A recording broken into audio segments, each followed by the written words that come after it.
So first chapter हमारा complete हो गया। सेकंड चैप्टर है ओलंपिक वैल्यू एजुकेशन। ओके, सो ओलंपिक की क्या वैल्यू है और ये हम क्यों रीड आउट कर रहे हैं, ये सब चीज हमें देखनी है। ओलंपिक का नाम तो आप लोगों ने सुना होगा ना, ओलंपिक्स तो सुने होंगे, ओलंपिक्स क्या होता है ना। सो अब इसी के बारे में देखना है कि ओलंपिक्स क्या है। Olympics, para Olympics and special Olympics, ये सब चीजें रहेंगी हमारे इसके अंदर, आपके चैप्टर के अंदर। इन सब के बारे में देखना है। तो फर्स्ट हम स्टार्ट करेंगे। ओलंपिक्स को दो दो पार्ट में डिवाइड कर दिया, एक एंसेंट ओलंपिक और एक मॉडर्न ओलंपिक। मॉडर्न ओलंपिक जो हम लोग देखते हैं, एंसेंट ओलंपिक जो पहले हुआ करते थे। तो ये कैसे हुए, क्या हुए, सब चीज देखेंगे। Physical activity and sports have significant benefits in promoting health, okay, well being and youth development. तो फिजिकल एक्टिविटी जो है वो आपके हेल्थ को प्रमोट करने में, आपको वेल बिहेव बनाने में एंड यूथ के डेवलपमेंट को अच्छे से करने में। ओके, तो ये फिजिकल एक्टिविटीज बहुत इंपॉर्टेंट रोल प्ले करती है। Sports can be an extraordinary tool to achieve peace, holistic education and social development। जो स्पोर्ट्स है वो क्या है, एक्स्ट्रा ऑर्डिनरी टूल होते हैं, किस लिए, पीस को अचीव करने के लिए, हॉलिस्टिक एजुकेशन को अचीव करने के लिए, सोशल डेवलपमेंट को अचीव करने के लिए। Realizing the unique potential of sports as an educational and communication tool. The Olympics value The Olympic Values Education Program is a practical set of learning resources designed and inspire and allow young person to experience life values such as excellence, respect and friendship. तो Olympics के जो programme हैं, Olympic के organise होता है, इससे आप जो लाइफ की वैल्यूज हैं उनको अचीव कर सकें, just like excellence, respect and friendship. तो ये मॉरल है ओलंपिक्स का, है ना। आगे देखेंगे क्या चीज होती है क्या नहीं होती है। तो सबसे पहले आपको देखना है एंसेंट ओलंपिक। अब एंसेंट ओलंपिक क्या है वो चीज देखनी है। Okay, when and how did the ancient Olympic games begin, कैसे और कब स्टार्ट हुए। There is no authentic information और definite fact about their origin, but there are various tales about the origin of these games in ancient Greek stories। कब लिखा हुआ होता है, जो ग्रीक की एंसेंट स्टोरीज है वहां पे लिखा हुआ है। इनका कोई कंफर्म्ड वो नहीं है कि ये कब हुए थे, कब स्टार्ट हुए थे, कैसे स्टार्ट हुए थे, कंफर्म्ड नहीं है। बट कुछ स्टोरीज हैं जो ग्रीक में लिखी हुई है ना, उसको हम बोलते हैं। According to the available information in history, the first ancient Olympic games start in Olympia valley in 776 BCE, before Christ. Okay, कब स्टार्ट हुए थे, 776, यानी कि आप 2020 तो ये चल रहा है और इसमें 776 और आप जोड़ लो, अराउंड 3000 ईयर पहले, 2000 मतलब 2800 ईयर्स पहले अराउंड स्टार्ट हुए थे, जो कि हिस्ट्री के अंदर इंफॉर्मेशन मिलती है। कहाँ पे स्टार्ट हुए थे, ओलंपिया वैली। वर्ड याद रखना है, एंसेंट ओलंपिक कब स्टार्ट हुए थे, 776 BCE में, और कहाँ स्टार्ट हुए थे, ओलंपिया वैली में। It is believed that the native of Olympia adored adored Zeus is their god, और वो adored Zeus को अपना गॉड मानते थे, वहां पे स्टार्ट हुए थे। once Zeus appeared on the ground of Olympia, owing to his fearful anger and land split. Then, to pacify Jewish people, constructed a magnificent temple in the valley and started the tradition of offering sacrifice. Later on, Hercules, the son of Zeus, started the games and sports in the honor of his father. Hercules का नाम सुना होगा आपने, बहुत से लोगों ने सुना होगा कि हरक्यूलिस थे, एक बहुत अच्छे किंग रहे हैं और इस तरीके से चीज रही। तो वहाँ के जो लोग थे, ग्रीक के लोग, वो ग्रीक के लोग जो ज्यूस थे, उनको मानते थे, गॉड मानते थे, है ना। तो वहाँ पे एक टेम्पल बनाया उनका, बहुत बड़ा टेम्पल बना करके वो उनकी पूजा करते थे। जब हरक्यूलस आए तो हरक्यूलस ने उनकी मेमोरी के लिए ये ओलंपिक गेम्स स्टार्ट किए। कहाँ पे, ओलंपिया वैली में। ये एक स्टोरी है, जो ग्रीक स्टोरीज हम जिनको बोलते हैं वहां पे है, बट इसका कोई ऑथेंटिक रीजन नहीं है। ठीक है, according to another story, August and the king of Alice gave a responsibility to clean the west, established as a punishment of Hercules for his misdeeds. Hercules placed a condition before king urges that if he completes his punishment as well as keep his promise, then King August will have to give tenth part of his animal property. The king agreed. Hercules' success in turning in the flow of the Alpes River towards the Speluntia. Okay तो simple सी चीज यही है, आपको Greek ancient Olympic में इतना सा ध्यान रखना है कि हरक्यूलस ने अपनी फादर की जो उनके ज्यूस थे उनके टेम्पल पे ये उनकी मेमोरी के अंदर स्टार्ट किया था। ओके वहाँ के किंग से मिल करके। ओके हरक्यूलस ने ये चीज और वहाँ। Okay another interesting tale is prevalent about the origin of ancient Olympic games. The Greek listened to it to the knee interest. According to it, on the banks of Alphas river, there was a well-established kingdom named Alais.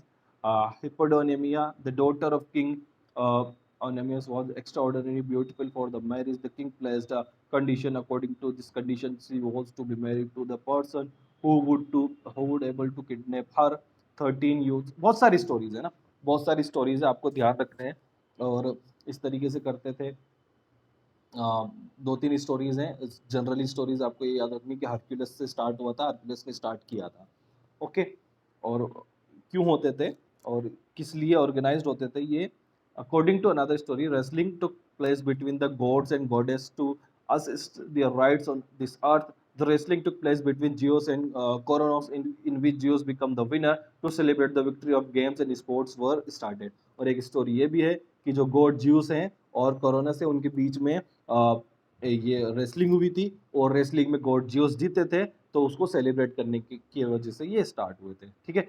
Some historians hold the view that Greece was divided into small states which were called city states, owing to mutual battles among these small states. Olympic Games और originate कैसे। कुछ stories जो है वो ये है कि Greece के अंदर बहुत सारे स्मॉल स्टेट्स थे, वो सब आपस में एक दूसरे से बैटल करने के लिए एक जगह इकट्ठे होते थे, क्योंकि लड़ाई नहीं करते थे, सिंपल सी वो एक जगह बैटल करने के लिए इकट्ठे होते थे, जिसको हम वहां से इसको ओलंपिक गेम्स स्टार्ट हुए। Whatever the reason behind the beginning of Olympic Games was, it is certain that these games are organized first time in the beautiful valley named Olympia. जो भी रीजन हो, ये कहाँ पे स्टार्ट हुए? Olympia valley के अंदर। ठीक है। Therefore, the games were called Olympic Games. The ancient Olympic Games continued for approximately 1000 years. But in 394 CE, uh, the the king of Rome, stopped the ancient Olympic Games. Stadiums were destroyed, but even after that, the memory of these games remained in the hearts of the natives. They could not forget these games even after many centuries. ठीक है। एक करीब 1000 years तक ये games चलते रहे जब से स्टार्ट हुए ओलंपिया के अंदर। बट इन 394 सीई एक किंग हुए रोम के, उन्होंने इस गेम को स्टॉप कर दिया और स्टॉप करने के बाद में उस स्टेडियम को तोड़ दिया। क्यों? क्योंकि वो मानते थे कि वो आपस में ग्रीक के जो स्टेट है वो बैटल करने के लिए, मतलब एक दूसरे से लड़ने के लिए वहां पे आते थे। ओके तो ये चीज है। अब इसके रूल्स क्या क्या होते थे वहां पे। 776 BCE में स्टार्ट हुए थे। Certain rules were formed for competitors of various sports competitions. ठीक है। विच वर engraved on a bronze plate. These rules are given below. कौन कौन से रूल्स होते थे वो देखो। The competitor must be only a Greek. पहला रूल, जो कंपिटिटर है वो ग्रीक होना चाहिए, completely from a Hellenic race and must be physically fit. और क्या होना चाहिए? क्या होना चाहिए? फिट होना चाहिए, फिजिकली फिट होना चाहिए ना। ठीक है। Savage and punished persons were not allowed to participate in these games. जो गुलाम और जो पनिश्ड पर्सन्स होते थे वो इसमें अलाउड नहीं होते थे। The computer had to stay in Olympia for one month before the beginning of Olympic games. एक महीने के लिए एक महीने पहले ही वहां पे इकट्ठा होने लग जाते थे। They had to take an oath that they had already taken the training for 10 months in their state। और वो अपने और उन लोग अपने अपने स्टेट में 10 महीने की ट्रेनिंग उनके पास होनी चाहिए। Women were not allowed to participate in competitions और सी दीज गेम्स। और वुमेन्स ना तो पार्टिसिपेट कर सकती थी और ना इन गेम्स को देख सकती थी। ठीक है। For participation in games, participants had to practice for one month. उनको एक महीने की ट्रेनिंग होती थी पहले वहां इकट्ठा होकर के, और एक महीने की ट्रेनिंग उनको दी जाती थी। Only amateur sports person could participate in these games and not the professionals. और इसके अंदर कोई प्रोफेशनल्स को अलाउ नहीं किया जाता था, ओनली अमेच्योर पर्सन को ही अलाउ किया जाता था। ओके, प्रोफेशनल्स उस टाइम पे कौन कौन से होते थे, जो सोल्जर्स वगैरह होते थे, इस टाइप के जो लोग हैं जो उसके अंदर प्रोफेशनल हो, वो इसमें अलाउड नहीं थे। ओनली एमेच्योर पर्सन जिनको ज़्यादा चीज़ें नहीं आती थी, वो लोग इसके अंदर अलाउड थे। ओके, अब ओपनिंग सेरेमनीज क्या होती थी, है ना, ओपनिंग सेरेमनी क्या होती थी, कैसे गेम्स को स्टार्ट किया जाता था। On the day of the opening ceremony, all the players, their brothers, fathers, and trainers used to assemble in the auditorium. ठीक है, सब लोगों को वहां पे असेंबल किया जाता था. The expert of sports and games made them to take the oath that they would participate in the games according to the rules, and they had got the training of 10 months. क्या किया जाता था, जब इसकी opening होती थी 10 month की उनको ट्रेनिंग होती थी, और उनको सबसे पहले तो क्या किया जाता था, ओथ, उनको एक शपथ दिलाई जाती थी, ओथ दिलाई जाती थी कि they would participate in the games according the rules, rules के according, and they got the training of 10 months, और उनको 10 महीने की ट्रेनिंग लेनी होती थी। ठीक है, after that pig was killed and offered to the god name Zeus Herkeios, और एक पिग को किल्ड किया जाता था और ज्यूस को, जो गॉड ज्यूस हैं, उनको ऑफर किया जाता था। After this ritual, one by one, all the players used to come out of the sports arena exactly at the time the players were introduced to the spectators. Okay, one by one जो है players को उसमें enter किया जाता था, और वो spectators को अपना इंट्रोडक्शंस देते थे। If one of the spectators had any objection against any player, he was not allowed to participate in the competitions. और अगर किसी भी स्पेक्टेटर को कोई इशू होता है, किसी का वो ऑब्जेक्शन करता है किसी भी प्लेयर से रिलेटेड, तो वो क्या कर सकता है, वो उस पार्टिसिपेट नहीं कर सकता था। ठीक है, rest of the player who faced no objection against them were allowed to participate, और जिसको ऑब्जेक्शन नहीं मिलता था वो पार्टिसिपेट करते थे। After that the declaration was made to start the game, और सब चीजों के डिक्लेरेशन के बाद में गेम स्टार्ट होते थे। With the passage of time of the number of games keep the changing, such as 40-yard walking was included in 724 BCE, 3 miles race। कौन कौन सी चीजें होती थी इसके अंदर, 40-yard walking, है ना, 3 mile race, pentathlon, boxing, horse races. ये कब स्टार्ट हुई, इनके ईयर्स भी हैं। वॉकिंग स्टार्ट हुई थी 724 BCE में, 3 mile रेस स्टार्ट हुई थी 720 BCE में। पेंटालून्स, जो सॉरी पेंटालून्स की पेंटाथ्लोन है, पेंटाथ्लोन स्टार्ट हुई थी 708 BCE के अंदर। Boxing 688 BCE, and horse race 648 BCE। The number of games increased over the years, and consequently the games used to be organized for 5 days. On the first day only religious functions were performed। 5 day के लिए game होते थे, है ना, और एक second, 5 days के लिए, सॉरी,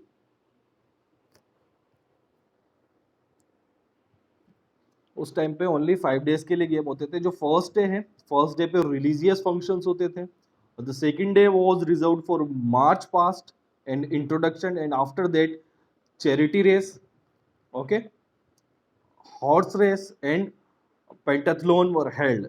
जो सेकंड डे है उसमें कब होता था, मार्च पास और इंट्रोडक्शन के लिए रिजर्व रहता था। उसके बाद में जब मार्च फास्ट और इंट्रोडक्शन हो जाते थे, तो वो चैरिटी रेस, हॉर्स रेस और पेंटाथलॉन्स के लिए उस गेम्स होते थे। In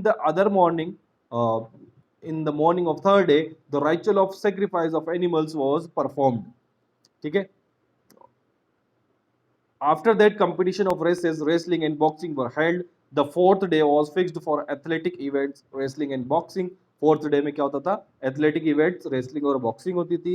and on the fifth day recreational programmes were organised, और लास्ट जो फिफ्थ डे होता था तब रिक्रिएशनल प्रोग्राम्स स्टार्ट होते थे। ओके, अब अवार्ड्स क्या क्या मिलते थे, आप जब गेम्स हो रहे हैं, कोई चीज़ हो रही है, तो अवार्ड्स भी मिलना जरूरी है। तो अवार्ड्स होते थे, last attention was paid to awards in the ancient Olympic games. Only food grains and animals were given as a reward. क्या दिया जाता था, फूड ग्रेन्स और एनिमल्स एज अ रिवॉर्ड दिए जाते थे। After that a crown made of olive leaves was given to the winners, और उसके बाद में क्राउन दिया जाता था। More stress was laid on respect and honour instant of awards, और रेस्पेक्ट, ऑनर, ये सब अवार्ड के रूप में दिए जाते हैं to the player in these games. Statues were also made of the winners, और जो विनर्स होते हैं उनके स्टेच्यूज बनाए जाते थे। Poems were also composed in praise of winner and their names were recorded in the annuls of history. और poems उनके लिए लिखी जाती थी, कंपोज्ड की जाती थी विनर्स के लिए, और उनका जो नाम है वो हिस्ट्री में लिख दिया जाता था। Even the player used to participate in these games for respect and honour and not for the sake of awards. और जो प्लेयर्स है वो सिर्फ इसमें किस लिए पार्ट करते थे? रेस्पेक्ट एंड ऑनर्स के लिए। उनको कोई अवार्ड का किसी भी तरीके का कोई लालच नहीं था। ये ओलंपिक गेम्स थे। ओलंपिक गेम्स जनरली इसके अंदर जो इम्पोर्टेंट चीज़ है वो आपको याद रखने हैं कि ओलंपिक रूल्स में क्या क्या है। रूल्स, एंसेंट ओलंपिक के रूल्स, सिंपल रूल्स इसके हैं कि जो ये है ग्रीक पर्सन्स के लिए होते थे, है ना। और स्पेक्टेटर्स में ना तो वुमेन्स अलाउ होती थी, ना पार्टिसिपेट करे जाते थे। इस तरीके के रूल्स हैं, वो याद रखने हैं। ओके। ओपनिंग सेरेमनी में क्या क्या होता था? फिफ्थ डे के गेम है, फर्स्ट डे क्या होता था, सेकंड डे क्या होता था, थर्ड डे क्या होता था, ये सब चीज़ें याद रखनी है। लास्ट 5 डेज में क्या होता था, फिफ्थ डे में। ओके। लास्ट और बाकी याद रखना है आपको क्या अवार्ड मिलता था। तो अवार्ड के लिए नहीं, अवार्ड में इनको मिलते थे कुछ फूड ग्रेन्स और एनिमल्स। ओके। और जनरली जो प्लेयर्स हैं वो सिर्फ किस लिए पार्ट करते थे? ऑनर्स एंड रेस्पेक्ट के लिए। Okay, clear? जो समझ आया आप लोगों को एंसेंट ओलंपिक? चलिए, वेरी गुड। अब नेक्स्ट है हमारा, वेरी गुड, नेक्स्ट है मॉडर्न ओलंपिक गेम्स। अब मॉडर्न ओलंपिक गेम्स जो है, जो वो गेम्स हैं जो हम आज देख रहे हैं, है ना। इसको बहुत अच्छे से रीड आउट करना है और ये इम्पोर्टेंट भी है। एंसेंट ओलंपिक्स के ज़्यादा से ज़्यादा आपके क्वेश्चंस एक बन सकता है, ज़्यादा नहीं बनेगा। तो आपको इम्पोर्टेंट जो है वो मॉडर्न ओलंपिक गेम्स है, बहुत अच्छे से और बहुत अच्छे तरीके से इसको रीड आउट करना है। तो अब देखो, the credit to start the modern Olympic games goes to Pierre और बेरेंडी कोबर्टिन ऑफ फ्रांस। किसके लिए? Pierre and baron de Coubertin. किसको जाता है ओलंपिक, मॉडर्न ओलंपिक को स्टार्ट करने के लिए? फ्रांस के दो लोग थे, Pierre and baron de Coubertin. Sorry, एक ही इंसान है, पेरी बैरन डी कोबर्टिन पूरा नाम उसका, है ना। Coubertin was born in Paris on 1st January 1862. His family member wanted him to join the army, so he joined the Sainik Academy. But after some time, he left it and started studying political science. ये इसकी personal history है जो दी हुई है। ये पहले इसका बेरेंडी Coubertin का बर्थ है 1 जनवरी 1862 में। ठीक है, कहाँ पे उनका बर्थ हुआ था? पेरिस के अंदर। बट आफ्टर सम टाइम उसने पॉलिटिकल साइंस, सैनिक एकेडमी ज्वाइन करी, बट कुछ टाइम बाद उसने पॉलिटिकल साइंस ज्वाइन कर लिया। ठीक है, having study political science he came to know about the national and international problems. जब उसने ये देखा कि जब पॉलिटिकल साइंस की स्टडी कर रहा था तो उसने देखा कि नेशनल और इंटरनेशनल लेवल पे क्या प्रॉब्लम चल रही है। ही thought national and international problems could easily B solve through Olympic games. उसने सोचा कि जो नेशनल और इंटरनेशनल प्रॉब्लम्स हैं, जो यहाँ पे बहुत सारे वॉर्स हो रहे हैं, उसको कैसे हम दूर कर सकते हैं। तो उसका एक अच्छा एग्जाम्पल उसने सोचा कि ये इजीली सॉल्व हो सकती है ओलंपिक गेम्स से। It was Coubertin's dream to restart the ancient Olympic games at world level. तो उसने सोचा कि ये वर्ल्ड लेवल पे हम इसको स्टार्ट कर सकते हैं। For this purpose he called a meeting of various countries in 1893। 1893 में बायरन कुबर्टिन ने एक मीटिंग बुलाई, ठीक है, बहुत कंट्रीज की। Some countries which is Italy, Greece, Spain and Sweden were in favour of commissioning these games, where rest of the countries opposite. सिर्फ कौन कौन सी कंट्रीज थी? Italy, Greece, Spain and Sweden, जो कि फेवर में थी इस तरीके के गेम्स स्टार्ट करने के। बाकी रेस्ट ऑफ द कंट्रीज जो थी वो इसके अपोज्ड में थी। Again on 16 June 1894, a meeting of 13 countries was held in Paris in which 75 representatives participated. एक मीटिंग और ऑर्गेनाइज हुई कब? 16 जून 1894 को।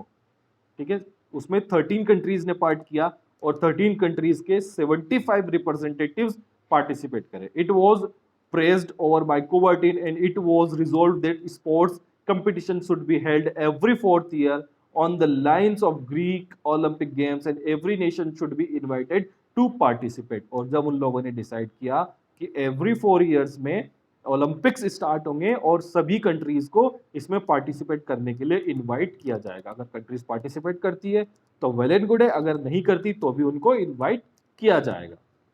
Okay, after much endeavor, Coubertin succeeded in the enlisting worldwide support, and the first modern Olympic Games was held in Athens in 1896. 1896, okay? 1894 को 16 जून 1894 को Coubertin ने क्या किया कि 13 कंट्रीज की एक मीटिंग ऑर्गेनाइज की, जिसके अंदर 75 रिप्रेजेंटेटिव्स थे, और वहां पे उन्होंने डिसाइड किया कि एवरी 4 इयर्स में ओलंपिक गेम्स को ऑर्गेनाइज्ड किया जाएगा, जिसके अंदर सभी कंट्रीज को पार्टिसिपेट करने के लिए इनवाइट किया जाएगा। ओके, ये जब वहां पे इसको ये जो उन्होंने जस्ट अ मिनट, जब उन्होंने ये रिजोल्व कर लिया, ये चीज उनको आ गई समझ में, तब उन्होंने 1896 के अंदर फर्स्ट गेम ऑर्गेनाइज्ड करवाए। कहां पर? एथेंस में। ठीक है, तो एथेंस ओलंपिक्स थे वो 1896 में। Okay, in the 1896 Athens Olympic Games, the first modern Olympic Games, only 9 countries participated. इसके अंदर से कितनी कंट्रीज ने पार्टिसिपेट किया था? ओनली 9 कंट्रीज ने। This number gradually increased and in the 1972 Munich जो कहां पर है? वेस्ट जर्मनी में है। Olympic games 122 countries participated. 1896 में स्टार्ट हुए, ओनली कितनी कंट्रीज में पार्टिसिपेट किया? 9 कंट्रीज में, और ये इंक्रीज होती गई, ग्रेजुअली इंक्रीज हुई। 1972 में 122 कंट्रीज ने पार्टिसिपेट किया। कहां हुए थे ये? म्यूनिच में। म्यूनिच अभी है जर्मनी में, पहले ये था वेस्ट जर्मनी में, मतलब पहले ईस्ट और वेस्ट दो दो जर्मनीज थे, बट वो दोनों मिल गए, तो अब म्यूनिच जो है वो जर्मनी में आ गए। ठीक है, there Olympics could not be held during the 2 world wars. 3 Olympics जो है वो नहीं हुए ऑर्गेनाइज, किसकी वजह से? वर्ल्ड वॉर की वजह से। और वो कौन कौन से ओलंपिक्स थे, कब हुए थे, वो सब चीज हमें देखनी है। तो ये सिंपल सा इंट्रोडक्शन था कि मॉडर्न ओलंपिक्स जो है वो कैसे स्टार्ट हुए, किसने स्टार्ट किए। याद रखना है आपको, बैरन डी कुबर्टिन, है ना, बैरन डी कुबर्टिन ने स्टार्ट किया। इन्होंने 1896 को फर्स्ट गेम स्टार्ट हुए, कहां पर? एथेंस में। ओके, ओनली 9 कंट्रीज ने पार्ट किया था। 9 कंट्रीज ने जब पार्ट किया तो उसके बाद ग्रेजुअली इंक्रीज होते गए, और 1972 में 122 कंट्रीज ने पार्ट किया, जो कि गेम हुए थे म्यूनिच में। इतना ज्यादा इंक्रीज हो गया, तो उसके बाद भी इंक्रीज होते गए। अभी तो ऑलमोस्ट जो पूरी कंट्रीज है वो इसमें पार्टिसिपेट करती है ना। कुछ एक कंट्रीज अगर वो नहीं कर पाती तो नहीं करती, अदरवाइज पूरी जो 222 कंट्रीज हैं वो इसमें पार्टिसिपेट करती हैं। ओके, याद रखना है मीटिंग्स का, याद रखना है मीटिंग कब हुई थी? 16 जून 1894 को, और 13 कंट्रीज ने इसमें पार्टिसिपेट किया था 75 रिप्रेजेंटेटिव के साथ। Okay, clear. चलिए, अब कुछ ओलंपिक्स के पार्टी वो हैं, वो देखने हैं क्या है। ओलंपिक मोटो, ओलंपिक का मोटो क्या है? ओलंपिक मोटो कंप्रेसेस 3 लैटिन वर्ड्स। किससे मिलकर के बना है ओलंपिक मोटो? साइटस, एल्टस और fortius. Citius, altius, fortius, which means faster, higher, stronger. याद रखना है ना, साइटस, एल्टिस, फोर्टिस, वर्ड तीनों याद रखने हैं, साइटस, एल्टस, फोर्टिस। ये कौन से लैटिन वर्ड से? इनसे मिलकर के ओलंपिक का मोटो बना है, जिसका मतलब है फास्टर, हायर और stronger. The motto was coined by a French educator, Father Didon, in 1895. ये जो मोटो है वो किसने दिया था? फ्रेंच एजुकेटर थे, उन्होंने दिया था, फादर डाइडोन, इन 1895। ओके, 1895 में फादर डाइडोन ने ये मोटो दिया था, साइटस, एल्टस और फोर्टिस। इसका मतलब है फास्टर, हायर और स्ट्रोंगर। ओके, ये चीज याद रखनी है। Second is Olympic flag. Olympic flag क्या है? Olympic flag was created in 1913 at the suggestion of baron de Coubertin. Baron de Coubertin ने एक और सजेशन दिया स्टार्ट करने के बाद में 1913 में कि ओलंपिक फ्लैग होना चाहिए।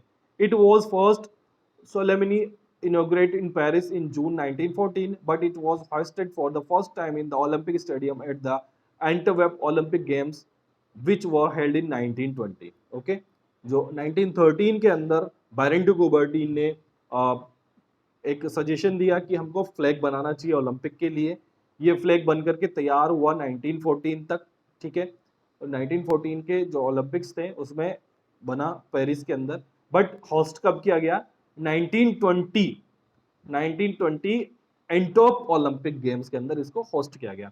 Olympic flag is made of white silk and cottons 5 interlocking ring circles. ठीक है, जो कॉटन का बना होता है, सिल्क एंड कॉटन का बना होता है, व्हाइट कपड़ा होता है, इसके अंदर 5 इंटरलॉकिंग रिंग्स होती हैं जो कि डिफरेंट डिफरेंट कलर्स की होती हैं। इन 5 colour representative contents of the world which is America, Europe, Australia, Asia and Africa. Okay, जो ये 5 रिंग्स होती हैं ये अफ्रीका, यूरोप, ऑस्ट्रेलिया, अमेरिका और एशिया को रिप्रेजेंट करती है। The 5 rings have different colors: yellow, green, red, blue and black. The interlocking of ring circles symbolize cooperation and friendship.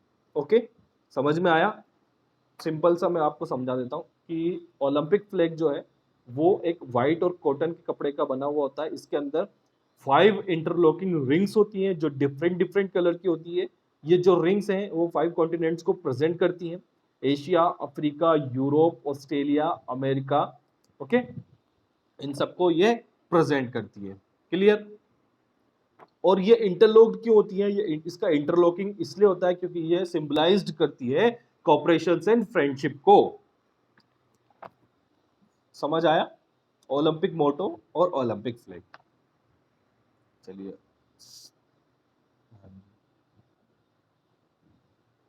Okay, Olympic flame. अब ओलंपिक फ्लेम क्या है?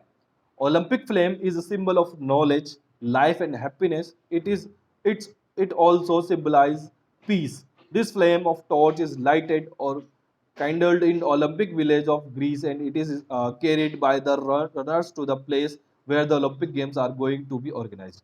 ठीक है, Olympic flame जो है वो सिंबल है किसका? नॉलेज का, लाइफ एंड हैप्पीनेस का। Clear? Symbol of knowledge, life and happiness. It also symbolize peace, और ये साथ साथ पीस को भी सिंबलाइज करती है। दिस फ्लेम और टॉर्च इज लाइटेड और कैंडल्ड इन ओलंपिक विलेज, और ये कहाँ लाइटेड की जाती है? ओलंपिक विलेज में, जो कि ग्रीस के अंदर है ना। ग्रीस में ओलंपिक वैली हमने पढ़ा, एंसेंट में ओलंपिक वैली होती है, ग्रीस के अंदर है, तो वहां पर ये ओलंपिक विलेज है, उसमें इसको लाइटेड किया जाता है। And it is carried by the runners to the place where the Olympic games are going to be organised, और कहाँ लेकर जाया जाता है? जहाँ पे ऑर्गेनाइज्ड होने वाले हैं games. During the process, it keeps burning. At the end of the closing ceremony of these games, this flame is extinguished. और जो ये वहाँ पे ले जाकर इसको रख दिया जाता है, ये बर्न रहती है, और इसको जब एक्सटिंग्विश किया जाता है जब इसकी क्लोजिंग सेरेमनी होती है ओलंपिक्स की। ओके, क्लियर है? चलिए, अब इसमें ओलंपिक अवार्ड्स क्या क्या होते हैं? The first, second, and third positions holders are awarded with gold, silver, and bronze medals and certificate respectively. The next 5 position holders are also awarded with certificates only. Okay, awards में क्या क्या मिलता है? जो फर्स्ट, सेकंड और third position है वहां पे मिलते हैं गोल्ड, सिल्वर और ब्रॉन्ज मेडल, और नेक्स्ट 5 अवार्ड्स होते हैं उनको सर्टिफिकेट्स मिलता है। क्लियर? चलिए, ये आपके ओलंपिक फ्लेम, ओलंपिक फ्लैग और ओलंपिक मोटो था। अब नेक्स्ट जो हम पढ़ेंगे कल वो है Olympic oath, rules and competitors, Olympic opening ceremony, closing ceremony. ठीक है, ये सब चीज़ इसके अंदर देखनी, ये कल हम पढ़ेंगे। अगर किसी को कुछ समझ में नहीं आया तो वो क्वेश्चन पूछ सकता है।